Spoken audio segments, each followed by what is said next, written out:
she never had a backstreet guy. Greetings from Castle Goring, from Mickey, Aurora, and from me. I am in a rush today because I have to get into London to go to the ballet with one of my sons. So without further ado, I am going to plunge right in with what Barbara Ella McClure has to say. I reckon they were putting the feelers out, seeking the general reaction, quick to turn the story around when there's too much backlash, putting their toes in the water, so to speak. Interesting. Well, Barbara Ella McClure, I think you're absolutely right. Quick on the one punch from Cassius Clay, comes another punch from Muhammad Ali, same person, comes another punch from Cassius Clay's alter ego, same person effectively. The latest version, because of course we've now had 3 versions in effectively 3 days. Harry's coming back. They're going to be making plans.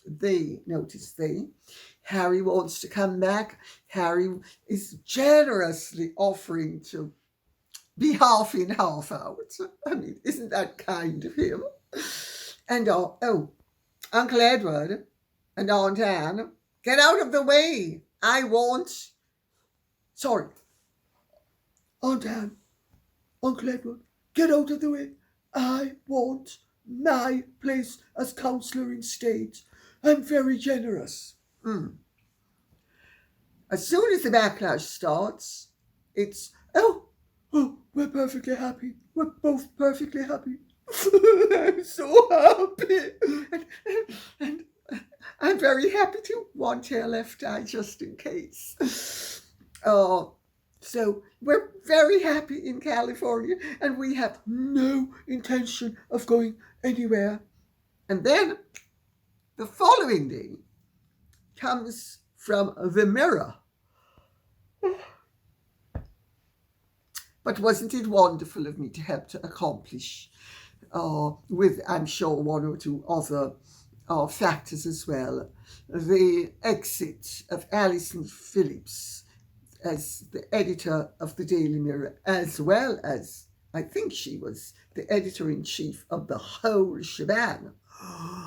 Bye-bye, Alison. You shouldn't back up people who tell lies about me. So anyway, we now have the close sources close to the Duke of Sussex have suggested he is happy with his decision to have quit his royal role. However, covering all the bases. God, H, I'm so proud of you. You've been a wonderful pupil. You're just like me. You're a mover and a shaker, and you cover every angle. Now let's figure out what other the angles we have to cover. So now the latest angle that they are covering is that he is, again, going to be generous enough to offer him his services temporarily. So he's not allowed to be half in, half out, but he's going to be very generous and allows them, because, we're so clever, we're just going to dupe all of those people, aren't we, H? We sure are, Meg. Oh, Doria, another spliff. I mean, what planet are these people on? My goodness, the fur is just getting all the way up my nasal passages. Maybe we should go to Colombia. That's what maybe we should do. Maybe the air is better in Colombia and there will be no problems with sniffles in Colombia.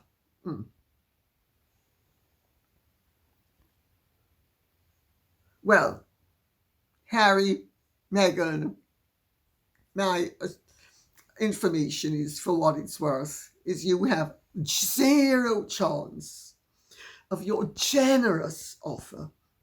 Now, you need to remember, you've got to do it exactly the way I say. Oh, yes, ma'am. And if I do, will I be rewarded? I mean, maybe tonight? Oh, well, let's wait and see. But Meg, it's been so long. And I'm going to get really angry. Well, why don't you find some bag and just take a boxing and punch at that instead?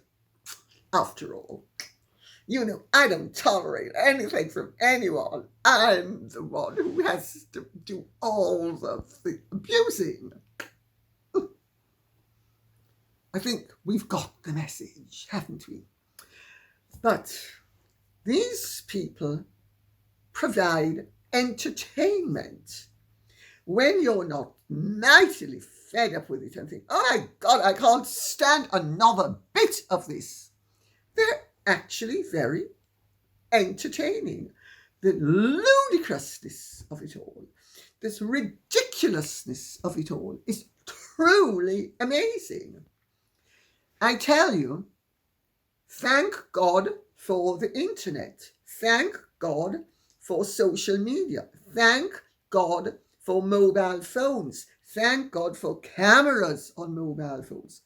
Thank God for rolling news. That means that all the publications are not limited any longer to hard copy. It has to be posted on the internet. Otherwise, nobody would believe any of this. It is so bizarre. But this is a story for our time. A total story for our time. And Mary Bogan says, Lady C, can you address the foolishness of the people saying crazy things about Catherine like she is dying, William cheating, etc.? I believe it is absolutely from the Sussex squad. While the deceitful duo sit by and giggle. Roasting chicken. Archie's first word was crocodile. Aren't we clever? Doria, another spliff. I know you give foolishness a wide berth. However, I would love to hear your opinion on what I consider slanderous lies. Wishful thinking, my dear. Even worse than slanderous lies. Wishful thinking. Oh, my understanding is that dear Megsy baby, sweet, compassionate Megsy baby, just all about compassion and love, one act of kindness at a time. Now, Daddy, I'm going to write you a letter. One marvellous act of kindness at a time. Well, of course, she has doubtless considered all the options, and my information is that she has been hoping, oh, fingers crossed, please, please, pretty please, can I get a death in the family? Whether, of course, that is true or not is another matter altogether, and I say that purely for legal reasons. But that evidently is my information and my source, my informers, inform is the wrong word, my informants' opinion.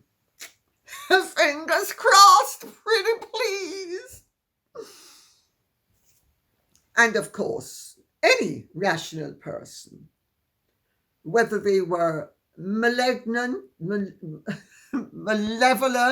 malignant, or just sensible, would consider all the options. However, it's the attitude to the options that is in question. Now, insofar as the stories about William are concerned, well, those go right back to the opening of Soho House in Amsterdam when Meghan and Harry were there for the opening. And Meghan was recently pregnant. I don't remember now whether she had to go from a size 6 to a size 16 dress, because I think she was about 3 or 6 days, or was it hours, pregnant. But she evidently was very, shall we say, revelatory about her feelings where William and Catherine and their marriage are concerned, and how she, of course, would be a far better queen in waiting than Catherine, and therefore, maybe she should just get rid of Catherine and William by making everybody know that William and Catherine's marriage isn't as loving as hers and H's was. Well, Giles Corran was there, and that was the start of that whole cock and bull story. And then, when it had ceased to have traction, you discovered that it wasn't William and the wife, but it was possibly William and the husband, which didn't get traction either. Because as soon as I and 1 or 2 other people heard that this was the latest version, we blew the whistle on it. I mean, how ridiculous can all of that be? But insofar as Catherine's illness is concerned, to be serious for a moment, anybody confronted with the diagnosis that she was confronted with immediately faces their mortality, especially when they are the mother of young children. But even if they aren't, you would have to be very delusional. And Catherine is not delusional to not appreciate the ramifications. However, there's a heck of a difference between taking a realistic view and then going hell for leather to make sure that you actually see your grandchildren and please, pretty please. And no, to answer the question, since the subject has arisen and it's evidently out there, doubtless being spread by the Sussex squad, doesn't it look very obvious that Catherine is responding well to treatment and is on the road to recovery? Oh, I forgot. Every time we see her, it's not her. It's AI. Crazy people. Winsong says,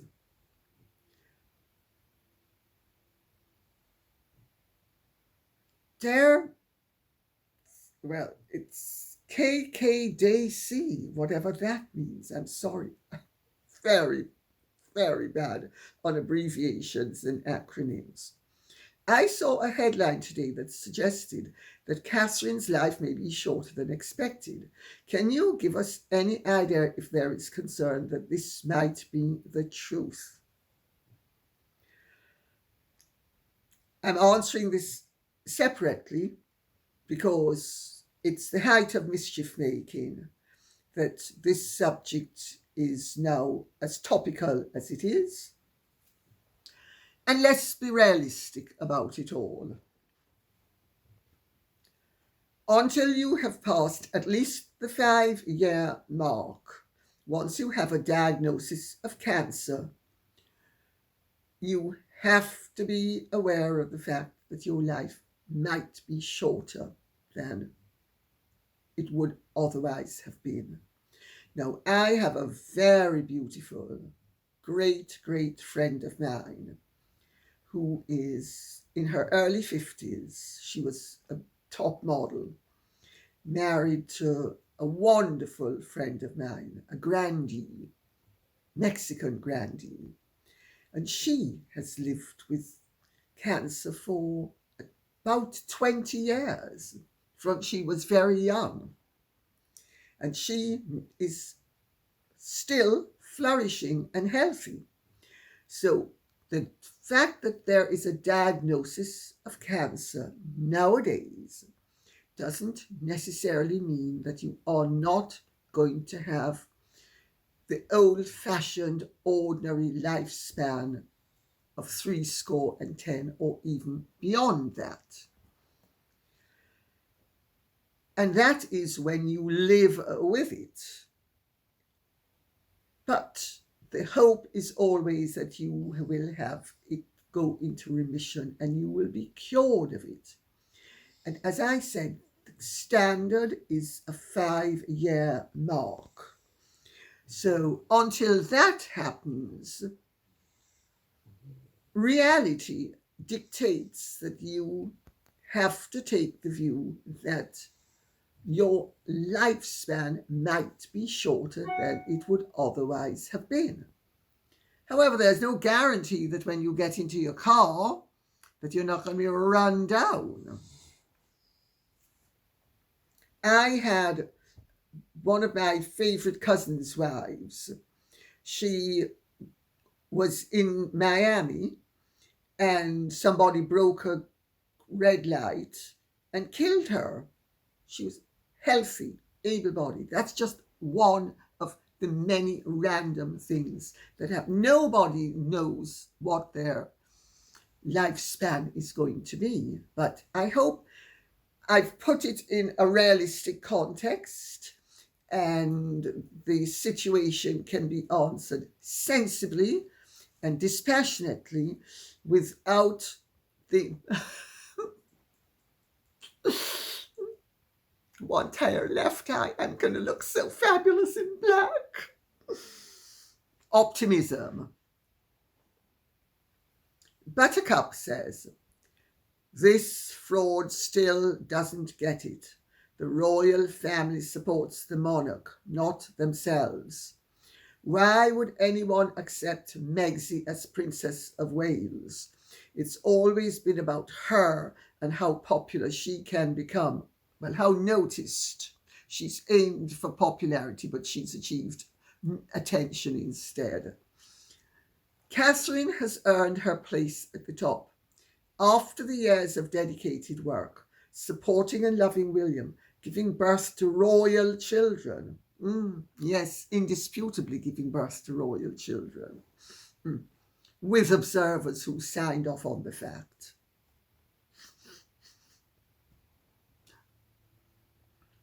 She went from Kate Middleton to Catherine the Great. You cannot fake her love for the monarchy.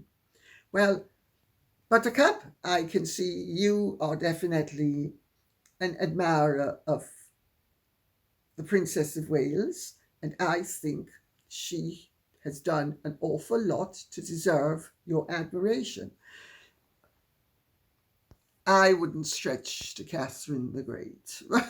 Having said that, I would say maybe she's Catherine the Admirable, but Catherine the Great was a unique empress, and also to have this suffix the Great, you usually have to have been a warrior monarch who has acquired a lot of property, territory, etc.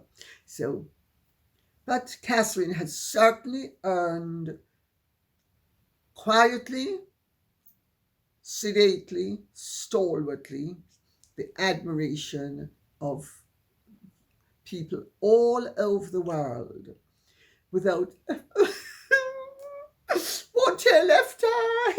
Everybody's a racist and nobody loves me, and except the world generally. But the press have made my life a misery. Can you imagine? The British press said they called me black. Me, black. Me, look at me. Me, look at me. White, white, white. Whiter than my half sister, the one I don't know.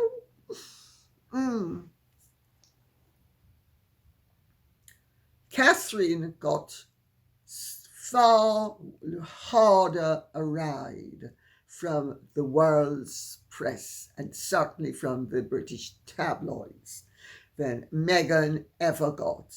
And she never once complained. She never moaned. She never groaned. She didn't say, oh, they're prejudiced against me.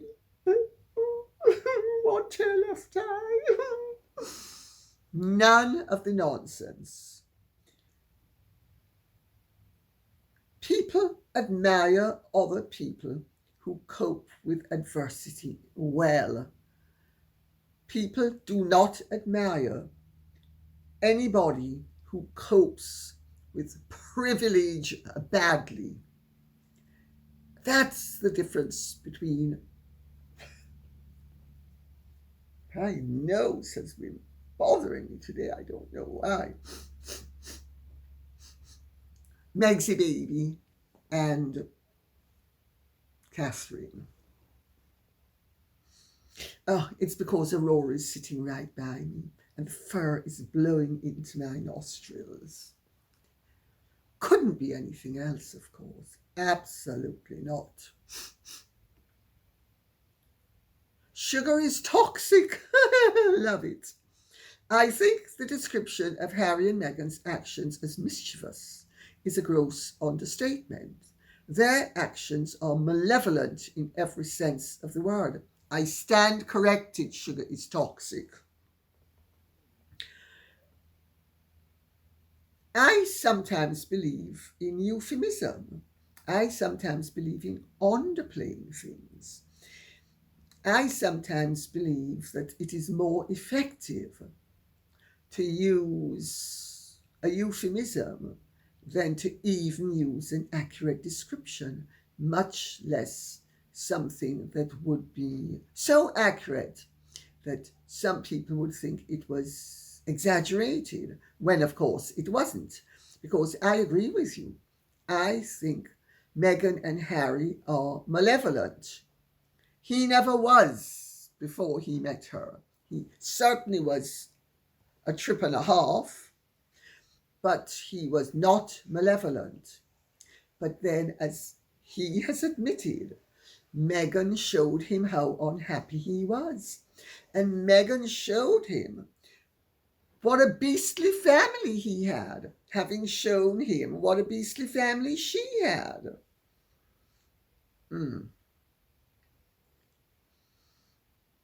Malevolent is the word. You are right. Their actions are malevolent. And you notice just in the last week, we have had 3 punches in terms of their actions and their future. Harry's coming back. Oh, Harry's definitely not coming back. Harry will come back if William apologizes to him and Catherine. Sorry, to him and Meghan, for Oh, what was it? Oh, William refused to take Meghan's side against the staff whom she was accused by them being the staff of abusing. That was the start of it. But there was an earlier start to it. Harold, don't you think you're taking things a little bit fast? Especially considering the speed of the vehicle that you've been riding in. Great resentment. Randy King says, Meghan could never have been as popular as Diana, even without the internet.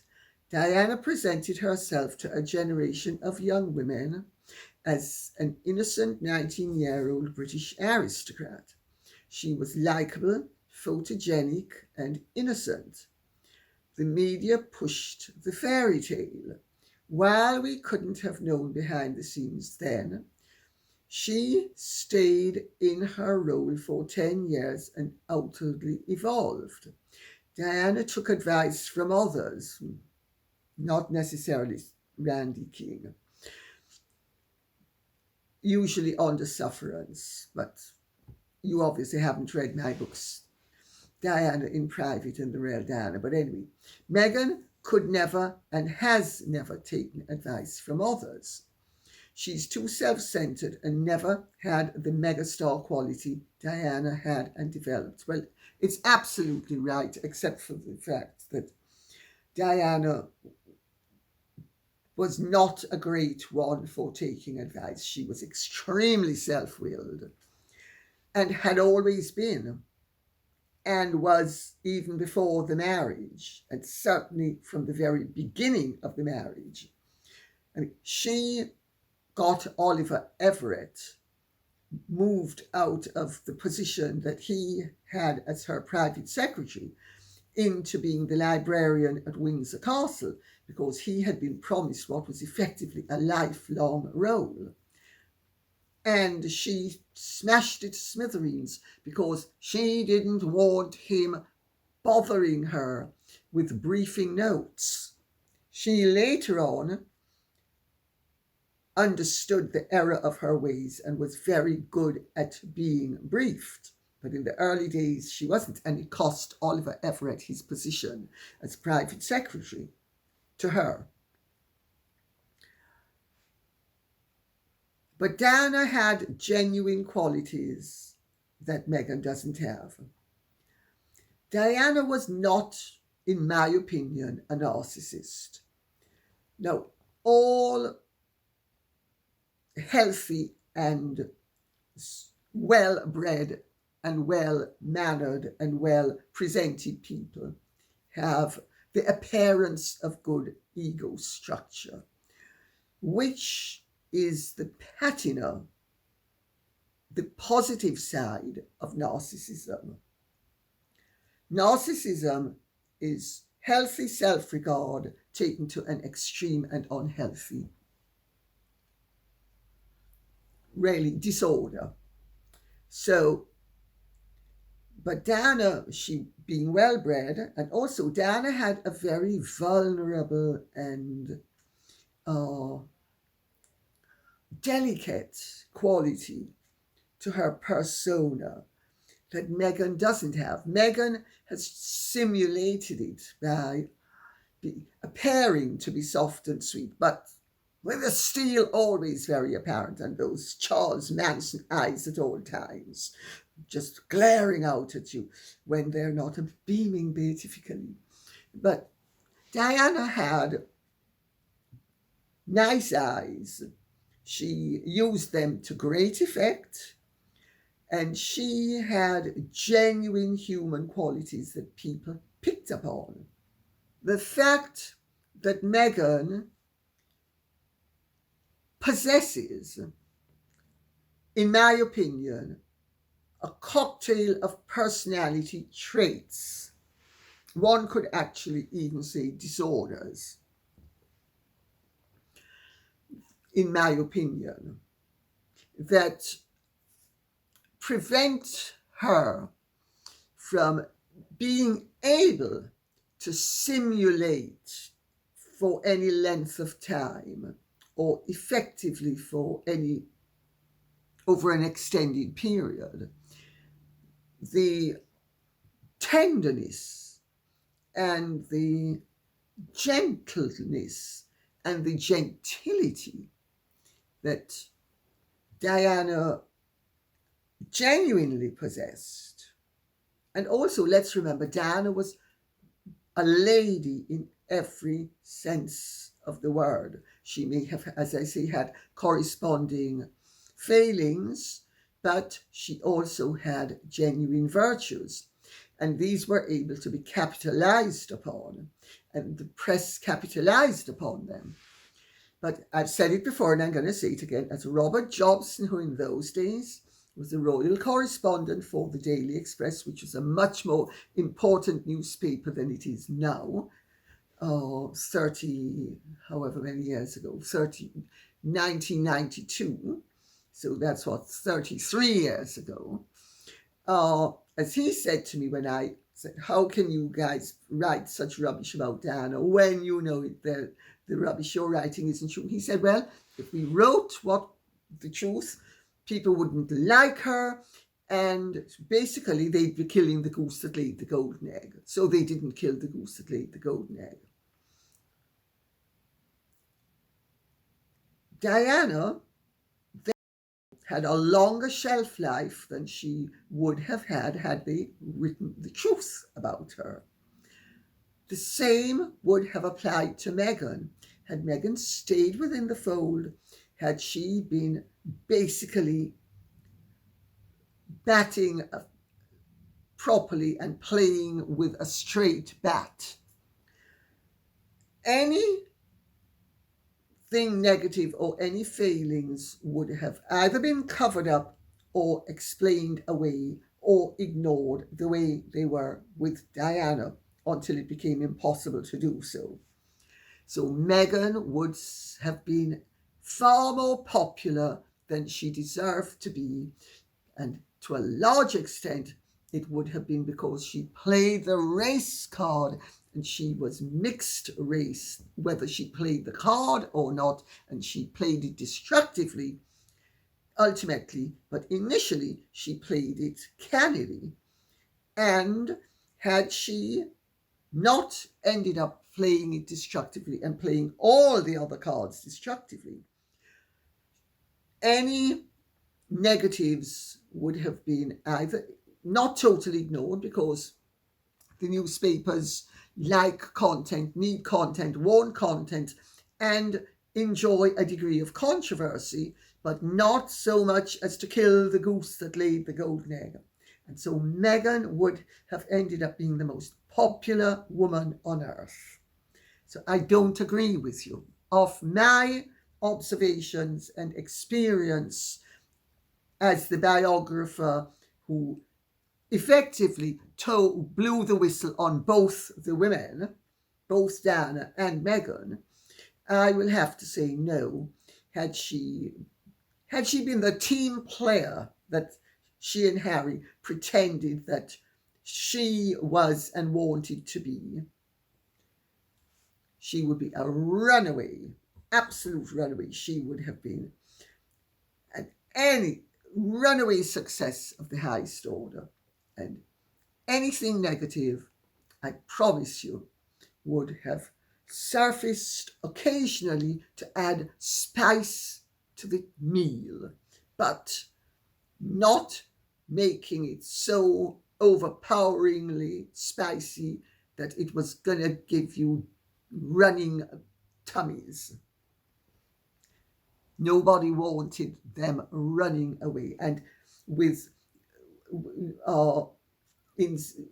people didn't, the newspapers have not minded that they ran away, but the newspapers would not have wanted the story to run away with them. them being the newspapers, so that Harry and Meghan became pariahs and that Meghan became the pariah that to an extent she now is.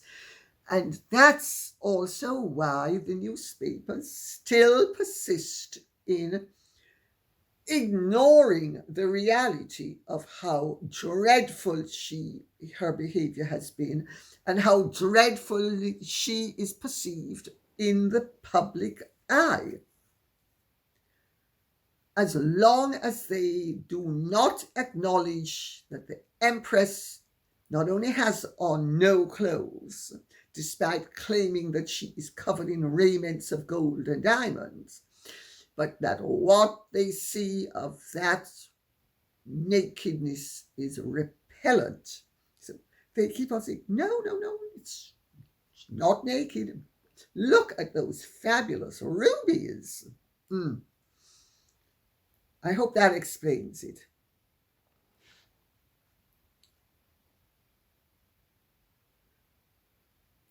Brian Utsi says, Lady C, I have a question.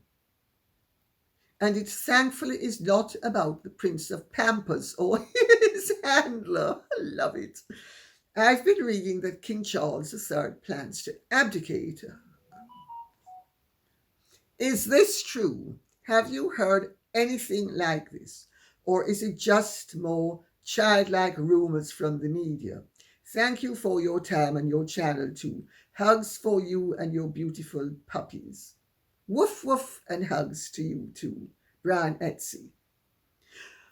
Rubbish.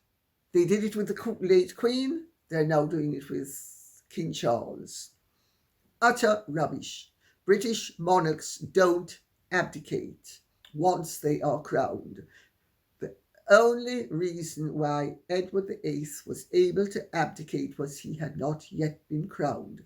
In the coronation oath, it prevents abdication thereafter. Otherwise, you are breaking your coronation oath. Should there be a need for a monarch, irrespective of which the monarch is in this country, to be replaced, he's not stepping down or she's not stepping down and abdicating. We are not Belgium and we are not the Netherlands. We have a different system. There would be a regency. There was, towards the end of Queen Elizabeth II's life, as I kept on pointing out, there was a de facto soft regency. It wasn't an admitted regency, but it was. The then Prince of Wales kept on getting papers that he had no right to, and the red boxes, etc. So for a while, we had Queen Elizabeth II preparing King Charles III for the role. She kept the ultimate reins of power in that she kept final decision making on big issues in her hands. But she, to an extent, handed over some of the reins of power to him. Should there be another situation akin to that, that I think is what would happen. And should there be a serious, which would mean a certain length of time, not a week or two, not a few days, but if you had a situation where the monarch was disabled from functioning for whatever reason, you would have the precedent set by George III and the Prince Regent, where the heir to the throne would become the regent, and the king would cease to actually have the reins of power in his hands, but he would still remain reigning. I hope that answers the question. And we're going to end with Lolita, who says, "Thank you, Lady C, for mentioning the Commonwealth. We have all been affected in some way by this incorrigible couple." Thank you for that, Lolita. I'm very aware of the damage that Meghan and Harry did and the lessening effects of it, but the danger that still remains and the underlying threat that their continued existence poses to the well-being and the unity of the Commonwealth. I'm very aware of it. I am a member of a Commonwealth country. I have connections throughout the Commonwealth. And Commonwealth diplomats inform me of concerns and matters that they would not be able to go public with.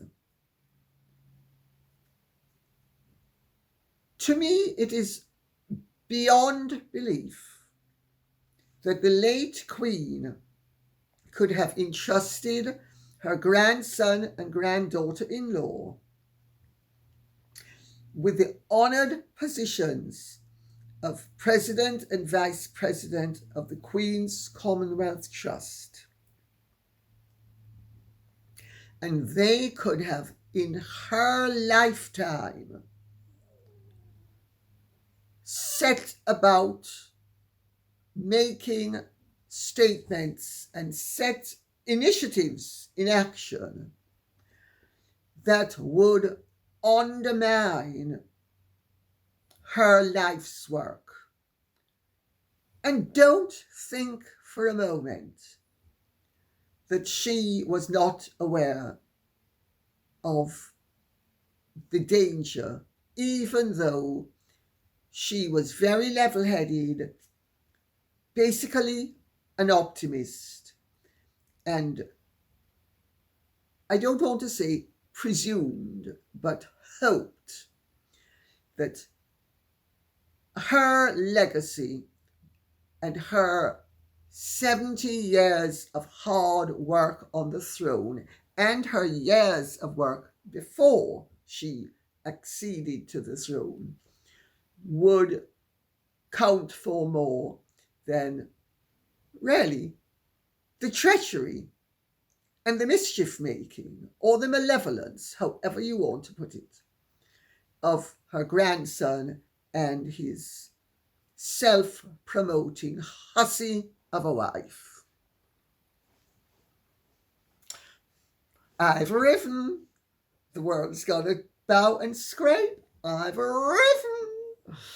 I'm the best thing. I'm better than sliced bread. I am the best thing that ever happened to the world. And who doesn't recognize it is racist, evil, because I'm just perfect and wonderful. Well, I think maybe a few of you could make phone calls to everybody in Hollywood, because I am told that both the A and B listers in Hollywood don't want to have anything whatsoever to do with Meghan and Harry. You mention their name and everybody's like, oh, no, thank you very much. They are such pariahs. Well, you know, in life, if you earn it, you should be given it. They have earned everybody's disregard.